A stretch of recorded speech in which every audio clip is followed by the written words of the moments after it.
Under the shadow of this ancient hospital, an impossible love blossoms quietly. The love story between a female doctor and her ghostly lover is filled with Gothic romance and a mysterious ambience. Join us in this love that transcends life and death. Chapter 13 Parlor Tricks. Nice scrubs, Vincent said as they walked down the steps to the first floor. Grace stuttered for a moment, then remembered her cover story. The ER gave them to me. They had to cut my clothes off after the accident. He didn't sound convinced. Yeah? They emerged from the stairwell. Grace fought to keep her pace slow, uncertain, as if she couldn't find her way through this hospital in her sleep. They arrived at the glass doors leading into the cafeteria. Vincent held one open for her, and a wave of noise crashed down on her. So many people crowded into one place. What if Lucas was hiding among the crowd, waiting for her? She took a step backwards, fought to control her breathing, to push back the crimson tide of panic. Maybe this isn't a good idea. Why not? You must be hungry after your... He paused, looked at her, long trip. From Minnesota. I don't have any money. He looked like he expected that. Don't worry. It's on me. He took her by the arm and steered her inside. Insects buzzed at his touch, crawling under her skin and playing hopscotch along her nerve endings. She took several deep breaths and managed not to jump when the door banged shut behind her. See, that wasn't so bad. She'd always liked coming here before. For medical personnel, the cafeteria was a refuge, a place where you could talk about anything, get sustenance, maybe even relax for a few minutes.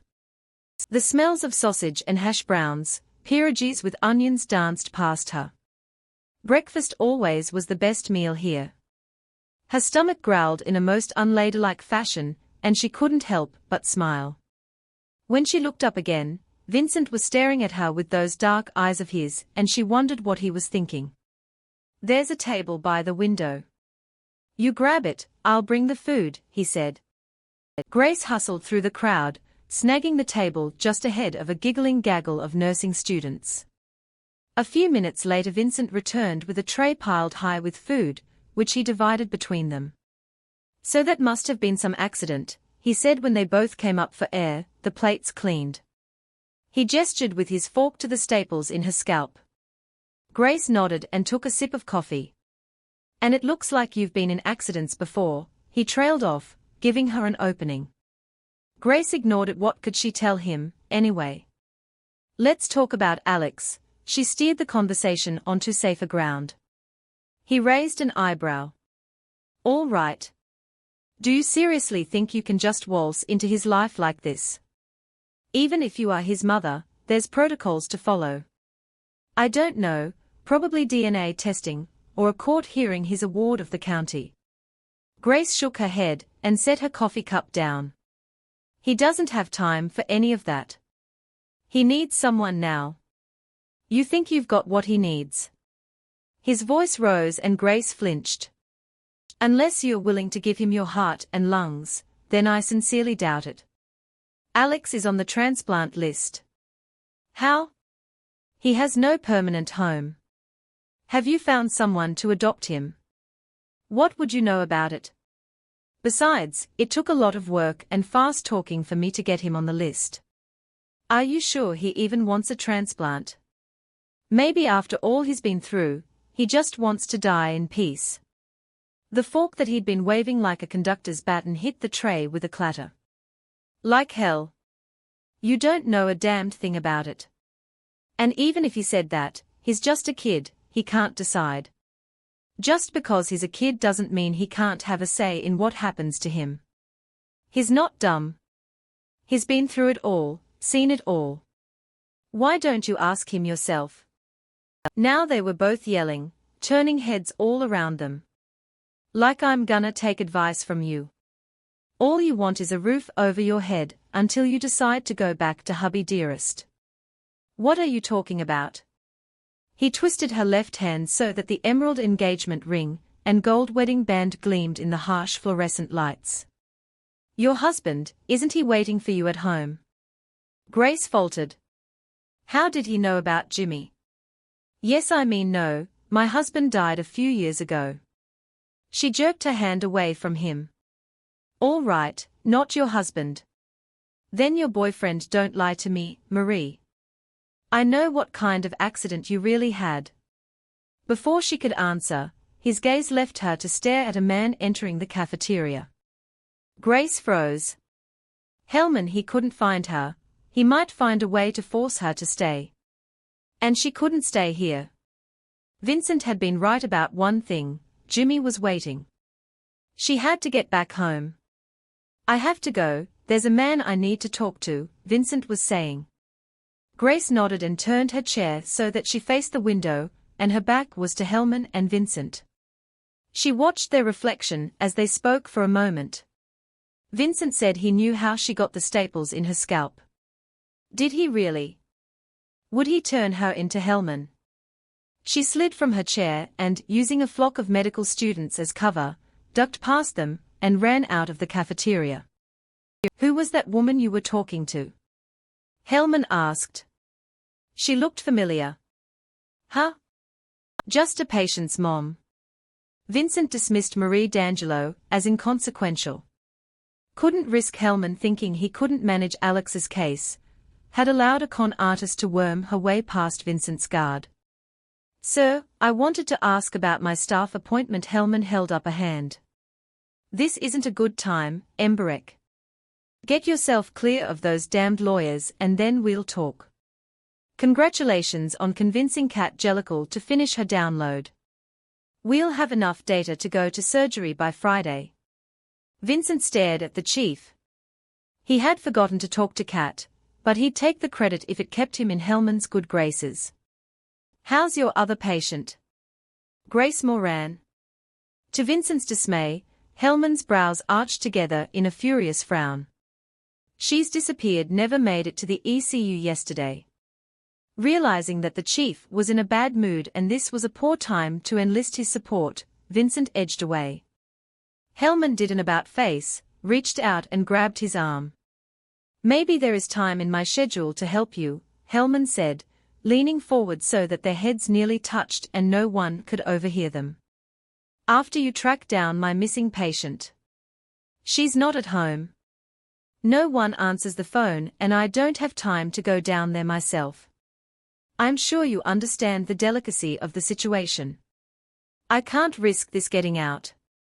Too many people wouldn't understand, might think that I was forcing the woman to have the surgery merely for my own glory. He straightened, clapped a hand on Vincent's shoulder, as if they'd just sealed a pact. But we both know that's not true. I'm the only one who can save Grace Moran's life. We have to find her, get her back here. It's imperative, Embark. Vincent glanced down at the neurosurgeon's fingers digging into his shoulder. Oh yeah, he understood. A little quid pro quo. He'd save Hellman's ass and find his AWOL patient. Then Hellman would get Vincent his appointment to the medical staff. Yes, sir. I understand perfectly. Good man, Embark. You'd better get going. The sooner we get Moran to the ECU and finish mapping her brain, the sooner I can operate. The surgeon rubbed his hands together in anticipation. Let me know immediately when you find her. Hellman strode through the throng like Moses parting the Red Sea. Vincent stared after him, wondering what he'd just agreed to. What if Moran didn't want the operation? Could he force her? Hellman had the psychiatrists on his side, but that didn't make him right. Vincent shook his head. Surgery was the only way to save the woman's life, that's all there was to it. Isn't that why he'd gotten into this business? To save lives? The image of Mary Engagen's listless expression flashed through his mind. Vincent shoved his fisted hands deep into his lab coat pockets. He turned to take care of his other little problem, Marie D'Angelo. But the woman had vanished. Vincent blew out his breath in disgust. Probably off to cage another free meal from someone else. As long as she stayed far away from his patients, that was fine with him. He grabbed a cup of coffee to go and began planning his first step in finding Grace Moran, the first and hopefully last step to ensuring his future with the security of a permanent post on the medical staff. Hellman's presence in the cafeteria was a not-so-subtle reminder that Grace was in danger, as long as she remained at Angels of Mercy. But with Lucas on the loose, where was she safe? Nowhere. Not until she rejoined Jimmy. First, she had a promise to keep. Grace climbed the steps up to Peds. Alex was back from his therapy session, sitting in the playroom with the 3 younger girls. "Hi, Grace," Brittany called out as soon as she entered the glass-walled room. There was no one else there except the 4 children, who sat huddled together at the table, as if planning strategy for a major campaign. Tiffany slid a miniature chair out for Grace while Alex shuffled a pack of playing cards. "You're not playing poker, are you?" Grace asked with a mock frown. "Alex has a new trick," Brittany said. "He's a great magician, you know," Tiffany added as Alex blushed. "Do it again, for Grace."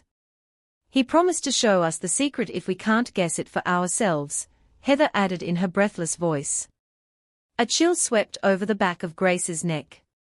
She suddenly had the idea that they weren't talking about only a card trick. She watched as Alex carefully began to deal the cards into 3 piles in front of her. "Concentrate," he intoned in a stage voice. "This pile represents your past, this your present and this," he paused for dramatic effect, "your future." Jimmy's hand came down to rest on Grace's shoulder as Alex tapped each pile with his magic wand, a tongue depressor covered with glitter. A shower of gold and silver rained down on each of the stacks of cards. Grace raised her hand, her wedding ring tapping against Jimmy's, as she tried to control her shivering. "I don't know if I like this trick," she said. Alex's mouth twisted in disappointment, and he looked away, obviously upset by her lack of faith in him. The girls turned their faces to her, nodding and smiling. "It's all right, Grace," Tiffany said. "It's only a trick. And Alex is really good." "Honest," Brittany added. Heather said nothing, but slid her hand over to squeeze Grace's free one for a brief moment. The girl seemed to look past Grace to meet Jimmy's eyes. Or where Jimmy's eyes would be if he was real and if anyone besides Grace could see him. Grace blew her breath out, ashamed at the tricks her mind played on her. It was just a kid's game, nothing to be afraid of. "Okay, Alex. Go for it. But there'd better be $1 million lottery ticket in my future." Alex brightened and tapped the cards one last time. He lowered his hands over each stack, waving his fingers dramatically. "Your destiny is drawn to you," he said. "You cannot escape it." As he spoke, a single card separated itself from each stack, sliding free, as if pulled by an invisible force. Grace smiled. Ah, this was the real trick. Nothing to do with fortune-telling. She breathed easier. "Very nicely done," she said when 3 cards were arrayed face down before her. She clapped her hands. "I'm impressed. How did you do that?" Alex blushed again and held his hands up. "It's a secret." "Wait," Tiffany said. "You have to turn the cards over." "Oh? Sorry." Grace reached for the card signifying her past. Her fingers tingled with an electric shock as they touched it. She flipped it over. It was the Ace of Spades. The death card. Grace snatched her hand back. "That's not right," Alex said, furiously scanning the remainder of the deck. Grace couldn't help herself, she felt drawn to the other 2 cards. Jimmy's hand squeezed her shoulder, as she took a deep breath, and turned over the card representing her present. The Queen of Spades. But in this deck, the Queen held a sword through her head, as if committing suicide. She smiled knowingly up at Grace, ruby lips parted in a grimace of both pain and ecstasy. Alex dropped the rest of the deck, cards spewing over the table in a flurry of red and black. None came anywhere close to the remaining card in front of Grace, as if there was an invisible force field protecting it. The room was silent except for the soft rustle of their breathing. Grace's hand trembled as she reached for the last card. The three girls watched her anxiously. Before she could touch the card, Alex's hand shot out, grabbed hers. "Don't, Grace.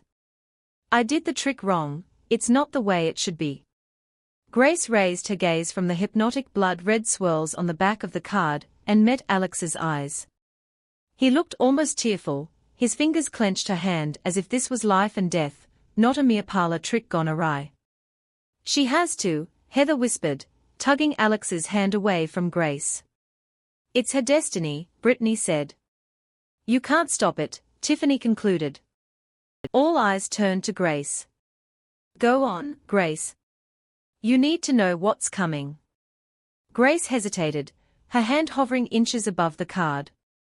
The air between her flesh and the piece of cardboard crackled, tinged with the blue of a lightning storm. She squeezed her eyes shut. Hallucinations she could handle, but this felt real, too real.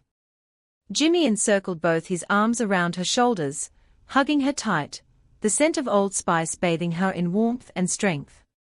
"It's all right, love," he murmured, his breath brushing the small hairs on her neck.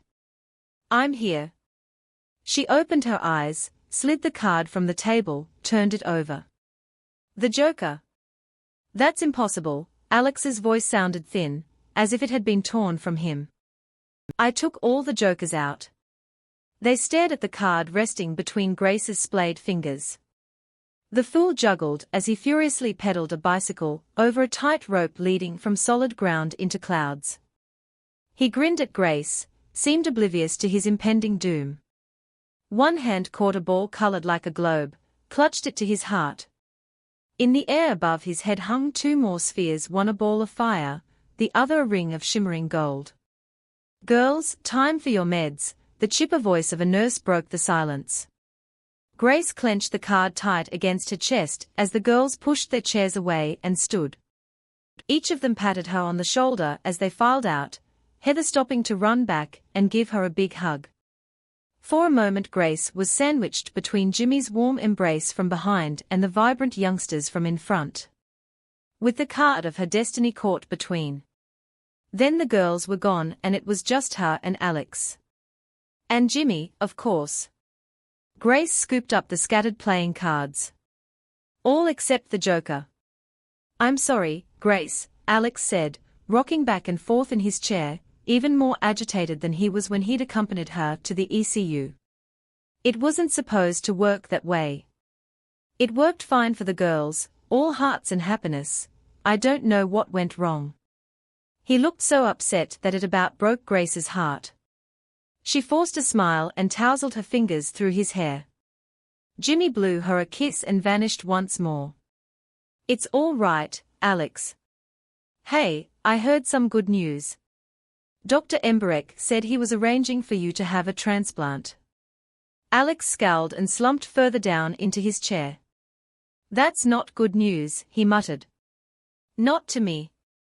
She was right, he didn't want the transplant. "Why not? What's it matter? No one listens to me anyway." "I'm listening. Why don't you want the transplant?" He pivoted the chair to face her, their knees touching. "It's not going to work, even if they do find a donor in time," he said. "And they won't." "How can you be so sure?" "I'm not a dummy. I've done the research. The odds of finding a donor for a heart, lung transplant in someone my age with my histocompatibility factors are about 11%. And even if they did, it only means more time trapped in here." He gestured to his surroundings with contempt. "Like I'm a prisoner." Grace regarded the small boy. He was right and showed more wisdom and foresight than his adult guardians had. "What do you want, Alex?" He jerked his head up, met her gaze with a solemn stare that made his blue eyes darken to indigo. "You seriously want to know?" "I seriously want to know." His entire body worked as he sucked in a deep breath, nostrils flaring with the effort. I want to go outside, feel the grass, the sun shining on my face. I want to be free of this. He pounded one small fist against his wheelchair. I want a family, people who love me to hold me tight, and... He trailed off, staring at her, as if gauging her ability to handle the rest of his wish. I want to be free to go. Is that too much to ask for? Grace blinked back a tear and reached a hand out to take his. No, Alex. I don't think so. You and Kat are the only ones, he said bitterly. I tried to explain to Dr. V, to the judge and social worker, but no one listens. They just nod their heads and then go on talking like I'm not even there. I've had 14 surgeries, spent a total of 454 days in the ICU hooked up to machines. I can count on one hand the number of times I've been allowed outside. What gives them the right to decide what's best for me? She wished she had an answer for that. But this boy-man wouldn't accept any of the obvious patronizing platitudes about doctors trying only to help him, save him. She remembered the way Vincent spoke about Alex. Obviously he was so attached to the boy that he couldn't let Alex go, couldn't admit defeat, couldn't face the fact that he wouldn't be the one to save Alex. That's why you told Vincent I was your mother. Now Alex looked sheepish. Yeah. After Kat said it, it just felt right. Did I get you in trouble? Nothing I can't handle. I'll talk to Vincent, all right. His face lit up with a grin filled with hope. Thanks, Grace. Now I need your help. I told Kat I'd look at her chart, but... You don't want to go back to the ECU. You don't have to, he said in an excited rush. Dr. V lets me use his computer sometimes to play games, research new magic tricks and stuff on the web. I know his password. Grace stood up, grabbed the wheelchair's handles. What are we waiting for? Let's go. Chapter 14 House Calls.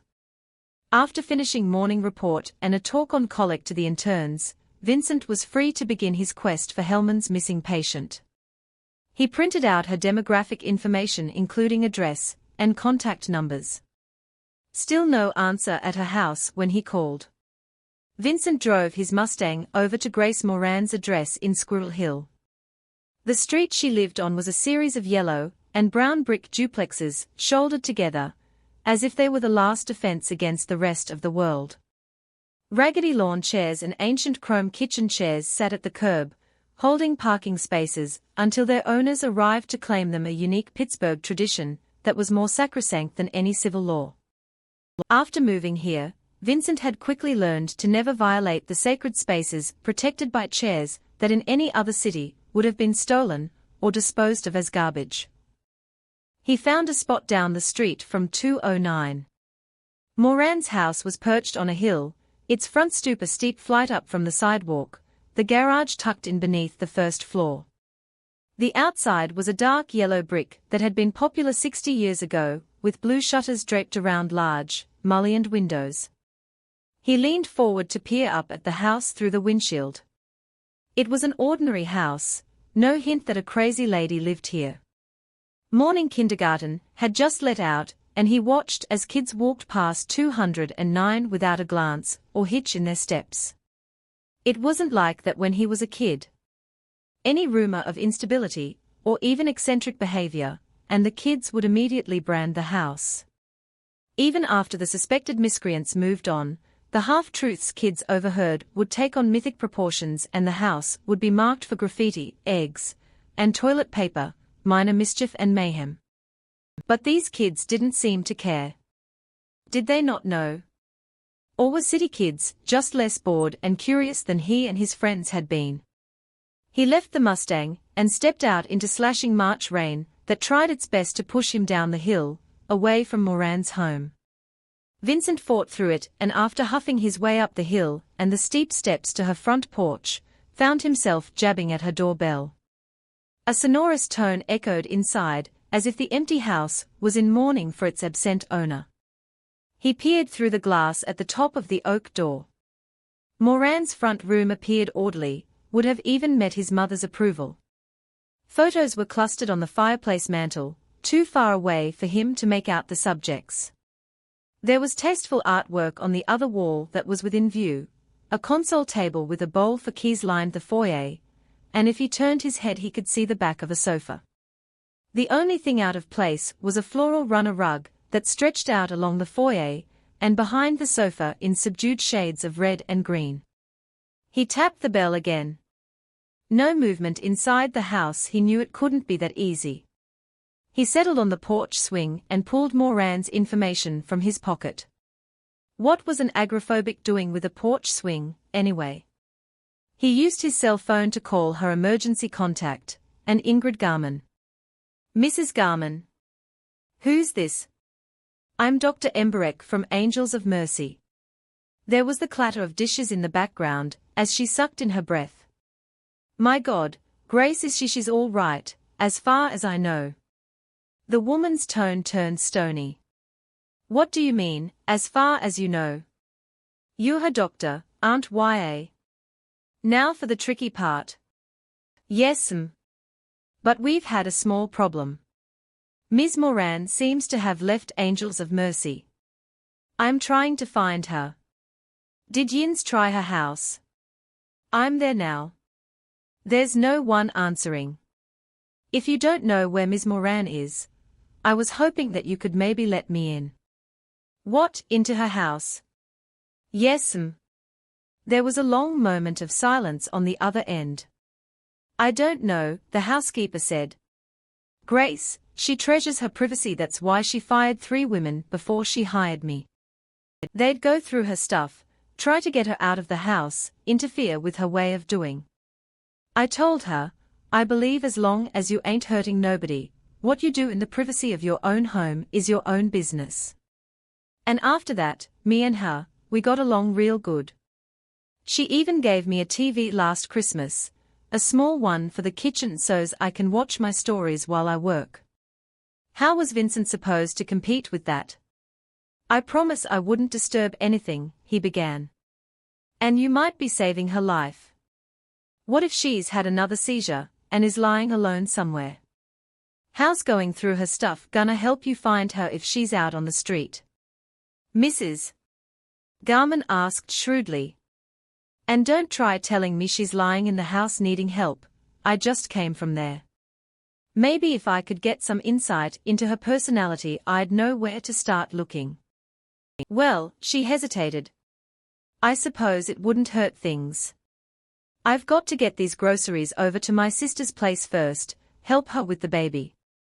I can meet you at Grace's house at 4. You'll help me find her, then. We'll see, once I get a look at you for myself. Thanks, that's a big help. You'd better bring ID, proof that you're really a doctor. You wouldn't believe how many reporters and snoops were around after the trial, as if the poor thing hadn't been through enough already. I've got to go now. Wait. Trial? When was that? She clicked her tongue, as if he should know exactly what she was talking about. What, are you nuts? After the murder, of course. And she hung up. Grace pushed Alex through the hallway past the pediatric nurses' station to the small corridor behind the elevator bank where the 2 wings of the annex came together. Several old patient rooms had been converted into call rooms for the pediatric residents, med students, and the pediatric chief resident. Alex nodded at the plain wooden door with Vincent Embark's name written in magic marker on a piece of surgical tape. Grace looked up and down the empty hall, feeling guilty as she knocked on the door.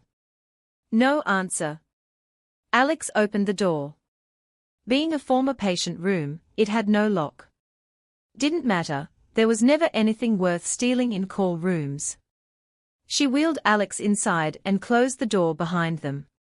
Vincent's privileged position as chief resident earned him a private room with space enough for a small desk, ancient computer, 2 chairs, bookcase and bed. Cozy. As Alex pulled up to the desk and began typing on the computer, Grace looked around the room. It was neat and spare to the point of being Spartan. Despite the fact that this was his home away from home for a year, Vincent had added no personal touches. The walls remained blank institutional green, the linens covering the bed were hospital issue, stretched taut enough to bounce a quarter, there weren't any newspapers or magazines other than the most recent copy of Archives of Diseases in Childhood. The tattered, thread-worn textbooks on the bookshelf stood at attention in perfect alignment. A crisp white lab coat, pockets empty of the usual detritus that weighed down most residents, hung from a hanger on the back of the door. Behind it a pair of scrubs also hung from a hanger. "Who bothers to hang up scrubs?" she asked. "They wrinkled as soon as you pulled them on anyway." Geez, and they called her obsessive-compulsive. "Don't touch those. Dr. V doesn't like his stuff messed with," Alex told her. "So I see." Vincent Embark obviously worshipped order. Probably a total control freak. No wonder he'd been so upset when she'd challenged his authority. "I'm in," Alex said triumphantly. "Does Vincent know that you know how to access confidential patient files?" she asked as she slid into the chair beside him. "No. But he uses the same password for everything." He typed Kat's name into the database, and within seconds her patient record appeared on the screen. "There's a lot of stuff here. Do you know what you're looking for?" Grace took over the keyboard and began searching the files. The medical record system had a few new bells and whistles, but was basically the same as when she was a resident. "Does he have a printer?" "No. If you print from here it goes down to the nurse's station." "That wouldn't work." She focused on Kat's MRI reports first, then skimmed through the neurology notes. Alex sat beside her in silence, reading over her shoulder. "What's gray matter vacuumization?" "Vacuolization," she corrected. "It means part of her brain has been turned into empty pockets where the nerves can't transmit signals. That's what triggers the seizures." She clicked on an MRI image so that he could visualize what she was trying to describe. "See those black holes there and there? That part of the brain controls her left arm and hand." He squinted at the display of Kat's brain. "Wow. Her brain looks like Swiss cheese. How's come she's not sicker?" "The virus starts by attacking one side of the brain. In young people like Kat their brain is still developing, so they can compensate. But if the damage begins to cross to the other side, then she'd end up like me. In a wheelchair or worse." Alex slumped back, his face cloudy. Grace clicked back to the main menu, erasing the gruesome image of Kat's ravaged brain. "Can her operation fix her? It's her only hope. But will she still be Kat after? The million-dollar question." The damage to Kat's brain was extensive, but so far appeared to affect only the motor cortex. Grace pursed her lips. "I think so, yes." Alex frowned, his eyes squinting as he rocked in his wheelchair. He obviously wanted more definite answers from her. But she didn't have all the answers. "You keep reading," he told her. "I'll watch the door." He wheeled over to the door, opening it a crack. "Are you a doctor or something?" "Once upon a time I was." "Did you ever take care of me?" Grace paused in her typing. She swiveled to face the earnest boy. "Yes. Once. I was doing a PEDS ICU rotation. I thought I remembered you." "Impossible." He'd been comatose, coding after his intestines perforated from an obstruction. She'd barely been able to bring him back, stabilize him for the surgeons. "I doubt it." "No, I do remember you. You only had one ring then." He pointed to the emerald on Grace's left hand. It sparkled in the light. Grace twirled the two bands of gold around her finger. He was right. That had been between her engagement and wedding. How could he have known what was going on? Jimmy's voice rang through her mind, too many questions. She gave Alex a smile and reached over to rumble his hair before turning back to the computer. If I'd asked you not to save my life, would you have done it? Her fingers slipped on the keys, freezing the computer with nonsense commands. She shivered as the vent beside her blew out a gust of air. That was a long time ago, Alex. You weren't old enough, but if I asked, would you? Damn, the kid was nothing if not persistent. She was silent for a moment, trying to wrestle control of the computer once more. Then she turned around in her chair to face him. Before she could answer, the door flew open. Chapter 15 No safe haven. Did you hear the beast last night? Yeah, what sent him off? Who knows? The guy's freaky dayaki. Makes the rest of us look downright sane. He was yelling for someone named Grace. There's no Grace here, is there? You said it, brother. Won't find no Grace anywhere near this joint. Kat shuffled behind the grown-ups heading into the community room, silent, listening to their gossip. Group was the one time the freaks felt free to speak, the one time they could revert to their previous, pre-mortem, states of being. Every morning, all the denizens of the freak show, except for the beast, joined together in the community room, exchanging insights, positive reinforcement and accolades for the mandatory 10 minutes until Nurse Cray was satisfied and left them to their own devices. There was a video camera in the community room, but no audio monitoring, so First Amendment rights were also celebrated here. He's a danger to us all, Mr. Atomic said, thumping his fist on the pool table to emphasize his words. I say we do something about it before someone gets hurt. He's no danger to us, the human cannonball retorted, true to form. A squat, bullet-headed man, the only consistency about him was his ability to contradict everything and anything anyone else said. Only to this Grace person. What are you saying? Minnie Mouse squeaked. A tall, solidly built black teenager, who would have intimidated anyone with his looks and glowering tattoos, he had the high-pitched voice of a helium fiend.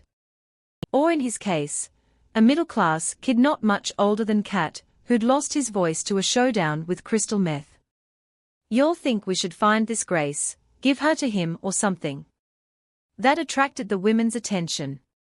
A much less social and more narcissistic lot than the Y chromosome blessed among them, the two women tended to gravitate to the perimeter of the room, brooding on their own ills, each secretly wishing for the spotlight. Is it true? Angie the skeleton asked. Is she here? She acted as if she'd missed an opportunity to meet her favorite anorexic poster girl movie star. Where? She's his lost love, you know, Godiva, the diabetic, a statuesque blonde with waist-length hair, and a penchant for forcing her blood sugar to plummet, said in a dreamy voice. And he's still looking for her. It's so romantic. Pining away for the woman you love. I heard he killed her, the cannonball said with a leer at Godiva. Then he chopped her up and ate her to destroy the evidence. His own admission ticket to the show had been punched by a psychiatrist who was unable to banish his obsessive thoughts. The way everyone shut up around Kat when they talked about him behind his back, she figured his obsessions must have something to do with sex and killing people. But the cannonball was harmless, Kat knew. Even before he began lucidine therapy, he'd showed himself to be all bluster and bluff, cowering whenever anyone took a stand against him. So, she's dead. Angie sighed. That's so sad. It'd be nice for someone to have a happy ever after. With the beast. Mr. Atomic put in. Are you kidding? No happy endings for anyone with that maniac running loose. But he's not, is he? Kat clamped her hand over her mouth as the adults all swiveled to stare at her. Stupid. The trick was to sit quietly in the corner. She of all people knew that. I mean, she faltered, determined to have her question answered now that she'd blown her cover anyway. He's locked up, isn't he? Or, Kit Kat, Angie crooned, stepping away from the window where she'd been studying her reflection to join Kat. Don't worry. We won't let him anywhere near you. Don't make a promise you can't keep, the cannonball said with a glower. The beast rules this place. If he wants this Grace, he'll get her. If he wants you, little girl, he said, swinging his head down to within a few inches of Kat's, baring his teeth in a grin, he'll get you. Hell, maybe we'll give you to him. A little peace offering until he gets hold of his real thing. Stop it. You're scaring her, Angie said, but Kat noted that the other girl moved away from Kat instead of drawing near, placing distance between herself and the sacrificial lamb. Kat straightened herself to her full height, and despite the goosebumps making her tremble, gave them all her best eat shit and die glare. You don't scare me, she said, rattling her electrodes. None of you freaks do. No, why? The adults were silent, their gazes narrowed in distrust, as if she'd betrayed some silent code by merely speaking her mind. "'Cause I'm gonna have my surgery, and then I'm out of here." The tremble that shook her body became focused into a downright quaking along her left arm and hand. The smell of wet horseflesh choked her nostrils. Kat ignored the partial seizure. As long as it didn't get worse, leaving her at the mercy of these misfits. She tossed her head, electrodes swinging with the motion, and strode to the door. "I'm outta here for good." Vincent trudged up the steps from medical records to his office on PEDS. He ignored the water dripping from his coat and shoes on the linoleum. He was so caught up in reading Grace Moran's chart from her admission to the trauma service almost 5 years ago. Medical records had finally found it buried in a stack of records waiting to be scanned into the computer's database. The trauma surgeon's admission dictation was short and sweet. Grace Moran had been the victim of a vicious assault, brought in with severe lacerations, head injury, blunt force trauma to her chest and abdomen, as well as several broken bones. Vincent pushed through the third-floor door and walked the 10 paces to his office behind the noisy elevator bank as he skimmed the sparse dictation. Most of it seemed aimed at covering the surgeon's ass in his decision to forestall surgery until a CT scan was completed instead of immediately rushing her to the OR. Explaining that the patient was alert and oriented and insistent on giving her statement to the police prior to anesthesia. There was no mention of anyone involved in the assault other than her attacker, whose name wasn't listed. Was it her husband? Had she killed him? Or had the housekeeper merely been exaggerating for dramatic effect? His hand tightened on the doorknob to his office as he thought of Grace fighting off her attacker, holding onto consciousness long enough to speak with the police. He hoped she killed the sonofabich. Pounded his ass. Or maybe the police had. A little suicide by cop would have been too good for the man who'd done this kind of damage to a woman. He recognized the detective's name on the EMS run sheet. Sean Kelly. He'd accompanied Grace in the ambulance to Angels of Mercy. Vincent shoved open his office door and stepped inside. Then stopped. "What the hell are you doing here?" he asked at the sight of Alex and his so-called mother at his desk. "Look," Alex said, his fingers flying over Vincent's computer keyboard. "If you want to kill the Gorgons, you gotta flame them like this." Sparks showered the screen accompanied by the sound of dying alien invaders. "Hey, Dr. V. How's it going?" Vincent barely nodded at the boy in the wheelchair. His entire attention was focused on the woman who sat beside Alex, in Vincent's chair. "I thought you would have left by now, Mrs.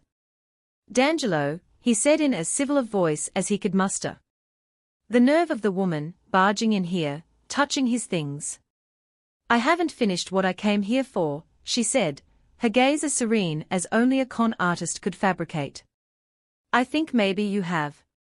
He shuffled the thick volume of Grace Moran's chart from one arm to the other. "Alex, it's time for your treatment." Alex gave him a curious look as Vincent held the door open and gestured for the boy to leave. "Can't she come too?" he asked, reaching for D'Angelo's arm. Vincent couldn't control his anger. Damn woman, worming her way into a defenseless kid's heart, taking advantage. He crouched down to Alex's height, positioning his body so that he was between Alex and D'Angelo. I'll send her down later. But hey, I do have some good news for you. I pulled it off, Alex.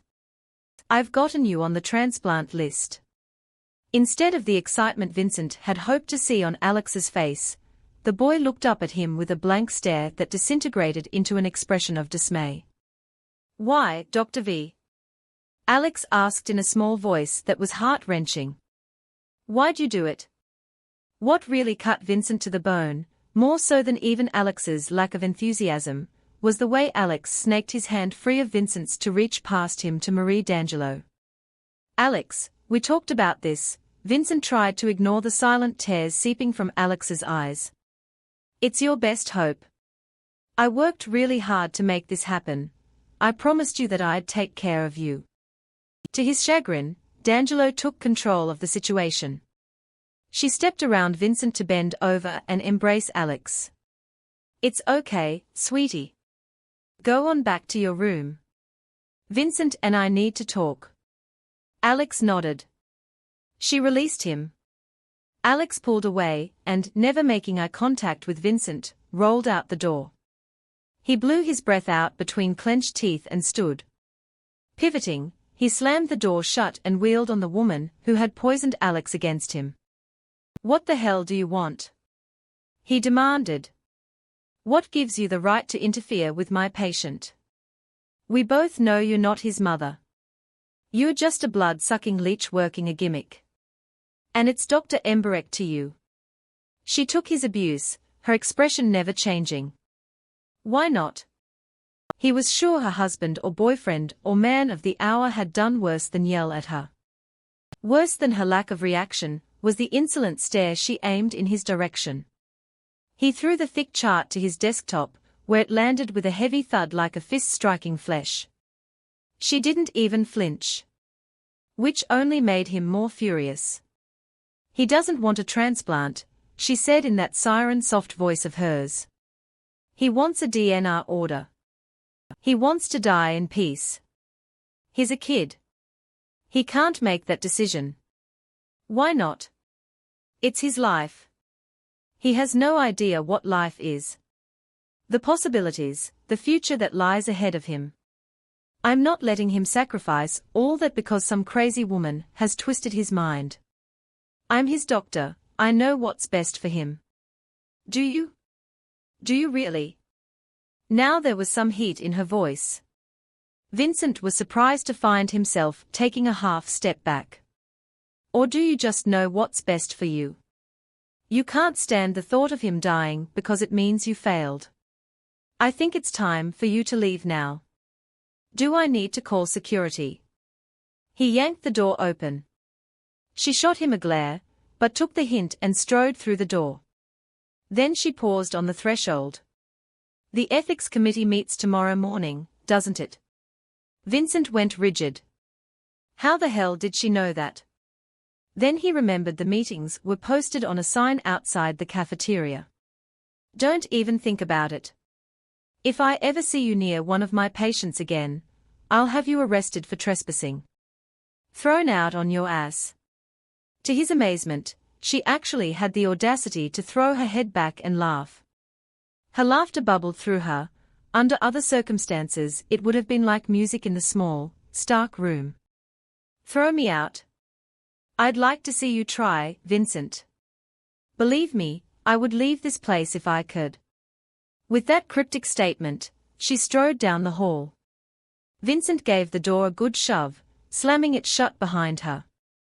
Chapter 16 Friends of Friends.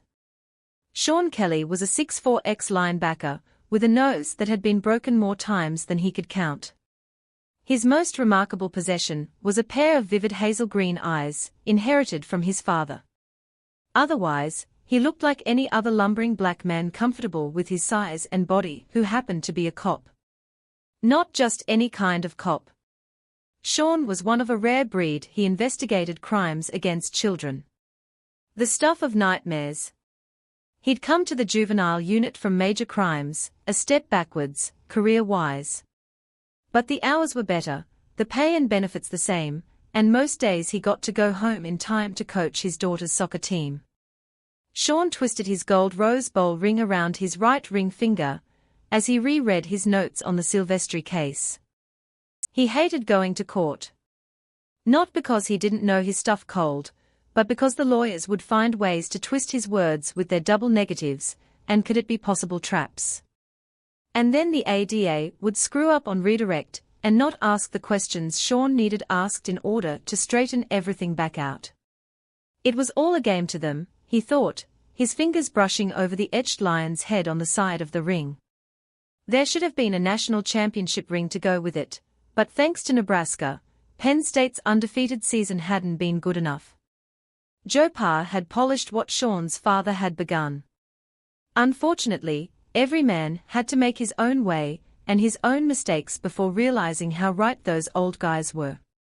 A few years with the Cowboys, living the high life, then living with regrets after a torn Achilles ended his pro career, had done that for Chawn. The man who returned to his hometown with a degree in criminal justice and a few dollars in the bank had been hungry for a change, for the chance to make his ex-coach and his dead father proud. And right now it was his job to make sure the actor, who had repeatedly raped his stepdaughter over the past 3 years, didn't walk. He'd told Anita Silvestri that he'd do everything he could, had assured her that even though she was only 12 that the jury would listen to her and all she had to do was tell the truth, had done everything short of promise her that the world wasn't as bad as she thought it was and that some days the good guys won and justice prevailed. In other words, he'd bullshitted the scared girl whose mother had denounced her as a slut in court yesterday. Chawn sighed, the words in his notebook blurring in front of him. He was only 36, but days like today he felt way too old for this crap. A shadow crossed his desk and he looked up. Doc Embark, what was he doing here? The detective wondered as he got to his feet and greeted the physician. Chawn, do you have a few minutes? Embark slid into the seat across from Chawn. It was a welcome change from the angry or grieving parents who usually sat there. Is this about a case? Chawn was going to Disney with the family next week. His partner was on rotation for any new cases. Not a new one. There's patient at Three Rivers, a woman. Embark paused, seemed uncertain of himself. Chawn considered that. They'd worked together on several abuse cases and the doctor had always struck him as confident, cocky, even reminded Chawn of himself back when he was single. Their time at Penn State had overlapped, and although they hadn't known each other back then, being fellow Nittany Lions had provided an instant bond. A woman? Not a kid? Chawn asked, wondering where Embark was heading with all this. No. She has a brain tumor, and she's gone AWOL. From the hospital. You talk to the guys out at Zone 5, that's the precinct Angels of Mercy is in. Embark shook his head. No. I thought maybe you could help me. It's kind of a delicate matter. No shit. Patient going missing from a hospital might be grounds for some jackass lawyer to sue everyone in sight. No friends or family to file a missing persons report. Embark shook his head, obviously frustrated with the way the conversation was going. You don't understand. This woman lives alone for the past 4 years, never leaves her house, she's agoraphobic. Has been ever since her husband was murdered and she was assaulted. I found the EMS run report you accompanied her to the hospital. I was hoping you might remember something that would give us a hint where she might go. Sure, what was the name? Patient's name is Grace Moran, her husband was Jimmy Moran. Chawn finished for him. He hadn't thought about the Moran case in years, but the details were immediately clear and present. Chawn had hated that case. It was all so senseless. Not even anything like drugs or money or booze to blame it on. At least he'd closed the Moran case. Even if the doer wasn't locked up like he should be. Damn lawyers and head shrinkers had seen to that. Grace Moran is your patient. She has a brain tumor. Is it serious? Stupid question, when was a brain tumor not serious? Still, he couldn't believe it was happening to Grace Moran of all people. She'll die if she doesn't get the surgery, Embark told him. His voice broke a bit, as if he and Moran were involved in more than a doctor-patient relationship. Sean glanced at the physician. Embark wore the expression of a teenager in love. How do you know Moran? Was she a patient of yours? Embark shook his head. I've never met her.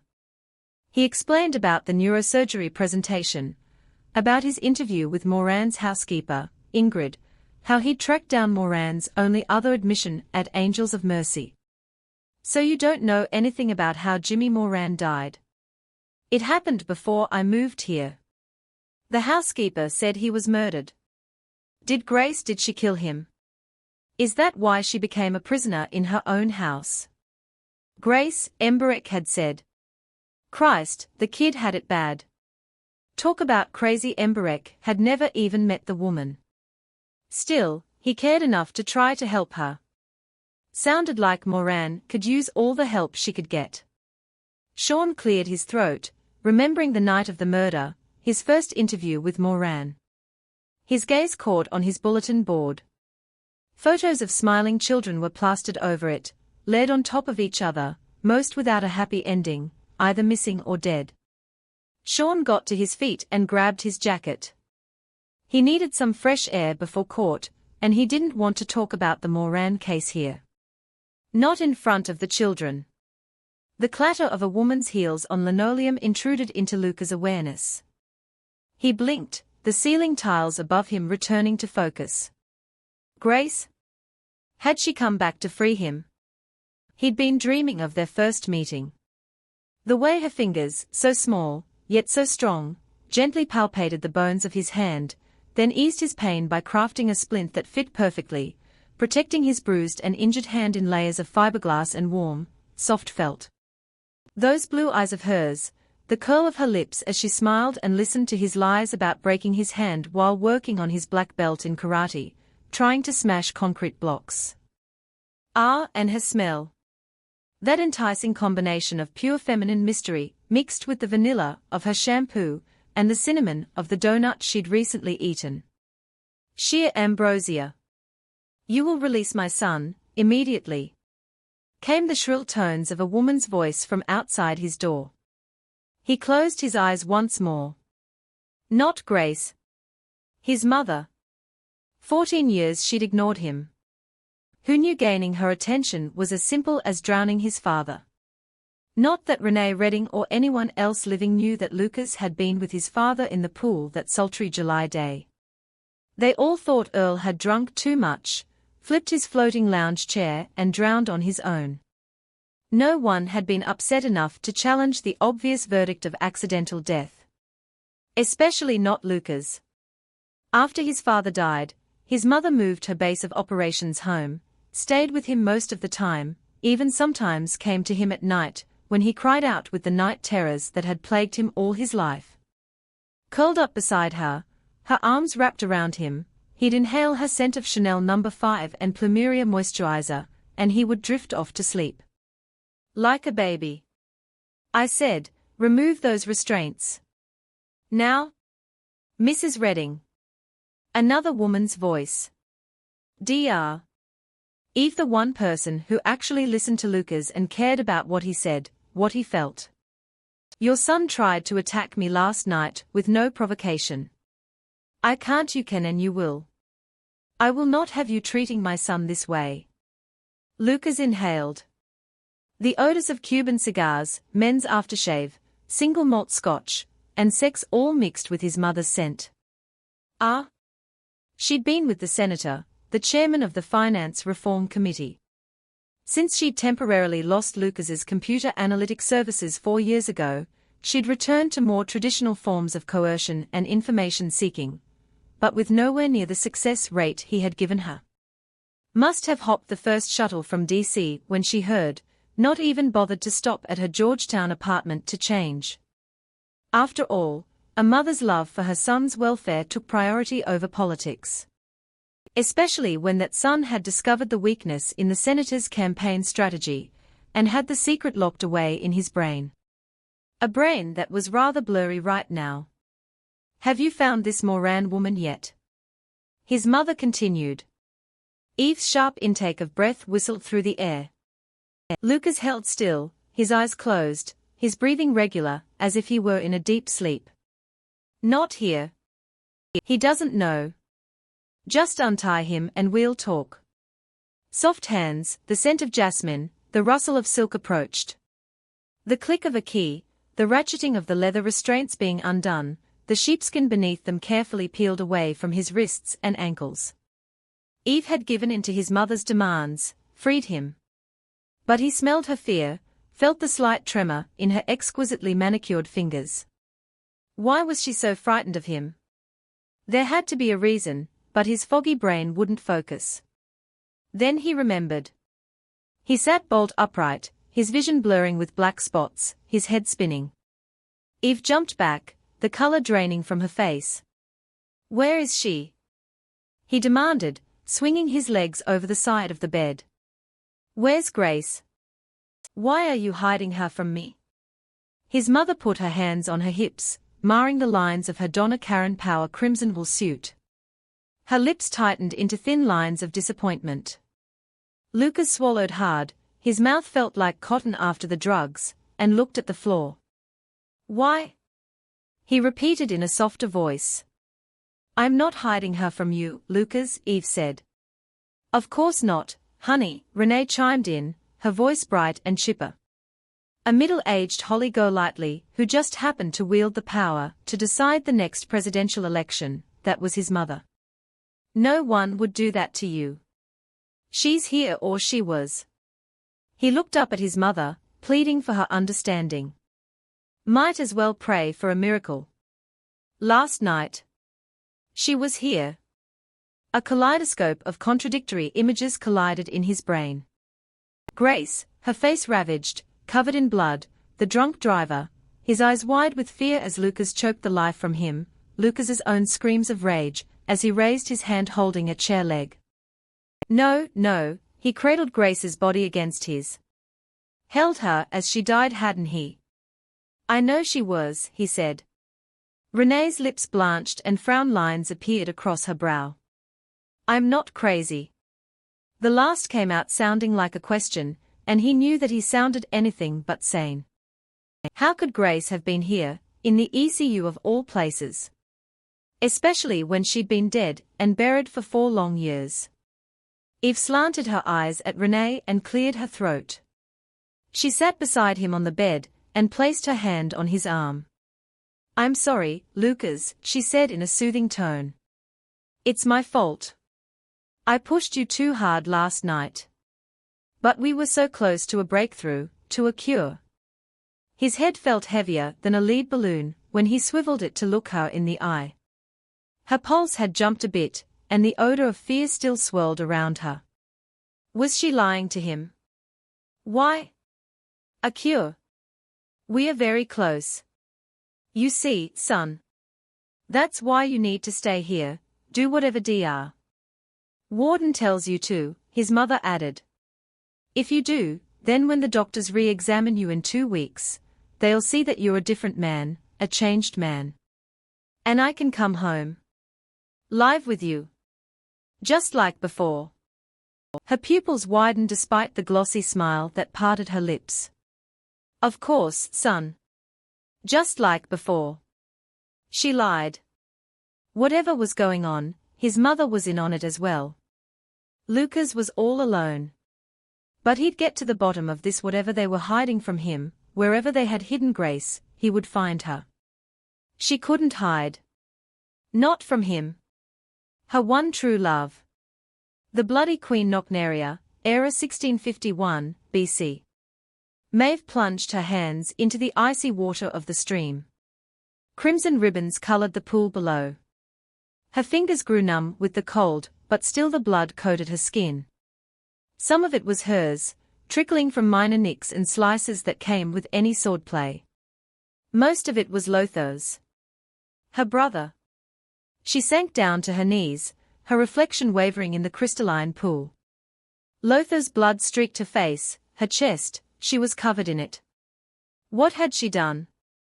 A man's footfall sounded on the rocks behind her. She whirled, grabbing her sword and falling into a fighting crouch. Then she saw who it was and lowered her blade. Leonid. She stopped after saying his name. What more was there to say? She had left Lothar in command, but she had trusted the care of her people to the druid. He stood still, his eyes narrowing at the reproach and anguish in her tone. He said nothing in his defense, merely staring at her blood-slicked and torn clothing. Maeve turned away, setting her sword at her side within easy reach, and continued her attempts to scrub the blood away. Is he dead, then? They finished the job for you. She spun on him, splashing him with red-stained water. He didn't flinch, didn't raise a hand to wipe the fluid from his face. I had no choice. And you, how could you have stood by and watched, allowed him to turn my people into savage beasts? Worse than beasts. She took a step toward him, her fists raised in anger, but he didn't retreat from her fury. Unless did you join them, Leonid? Did you help butcher the aged and infirm? Did you join as they feasted on the flesh of their own people? His eyes flashed in the half-light. No, Maeve. I didn't. Understand, it was their choice. Their path to follow. Her laugh rang from the rocks with the hollow sound of a death knell. More of your riddles and rhymes.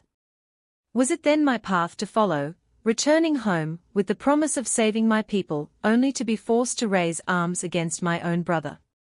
Blood of my blood. She raised her hands, palms facing her. Lothar's blood was finally gone, leaving her pale skin to glisten in the twilight. She looked at her hands in wonder. Some part of her had believed the blood would never come clean, that it would stain her forever. Blinking back tears, she sank down onto one of the boulders surrounding the pool. What path do I walk now, druid? The path you were destined to walk, my queen. The path of greatness.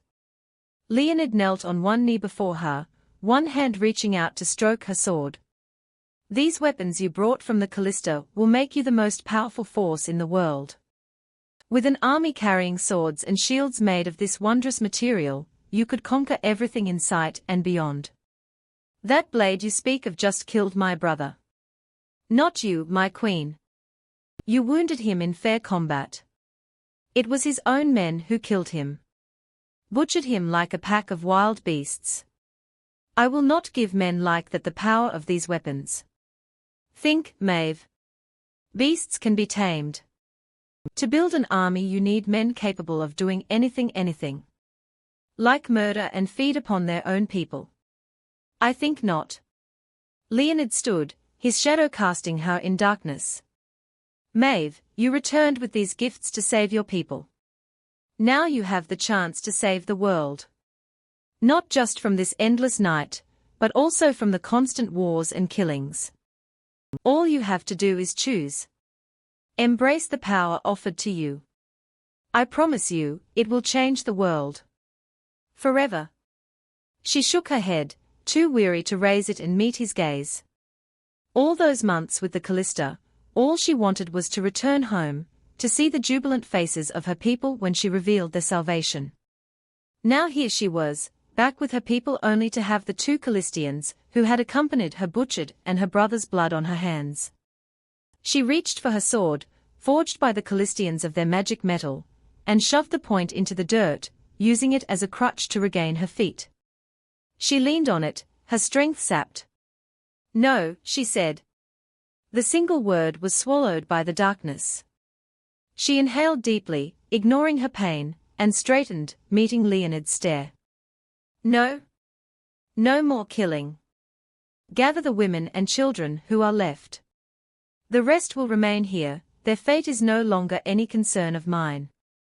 Maeve, please, think what you are doing. You have the power to save the world. His gaze darted down to the sword she leaned upon. Why do you sound so desperate, druid? Have you seen something in your scrying? I have seen many things, my queen. Deaths of innocence you can save. For the first time since she had met him, the druid sounded unsure of himself. Did you see me kill my brother? She demanded. If so, why did you not stop me? Not prevent this tragedy. It is not in my power. Everyone must follow their own path. But for every choice you make, there is a price to be paid. Ofttimes you will not know how high it is until it is much too late. She pursed her lips and stared at the agitated druid. He was only a hand's breadth taller than her, yet he seemed to grow larger before her eyes. The wind whipped his unfettered silver hair away from his face, and his eyes grew dark. She felt power within him, power and a great need. What price did you pay, Leonid? She asked softly. Whose lives did you sacrifice? He raised an arm to strike her. She didn't flinch, and it hung there between them. Then he shook himself, as if emerging from a trance. A sorrowful look settled upon his features. One far too high. I lost my family, my wife and daughter. Did you kill them? He would not meet her gaze, instead he turned and walked away, shoulders bowed. Answer enough. They both bore the blood of their loved ones. Know this, Maeve, he called over his shoulder. The deeds of today will be avenged in seasons to come. If you make this choice, the next you see me will be on the night of your death. Just as Grace and Alex found each other, our community is looking for you. Join our family, subscribe to our channel, and celebrate the little miracles in life together. Just as Grace and Alex found each other, our community is looking for you. Join our family, subscribe to our channel, and celebrate the little miracles in life together.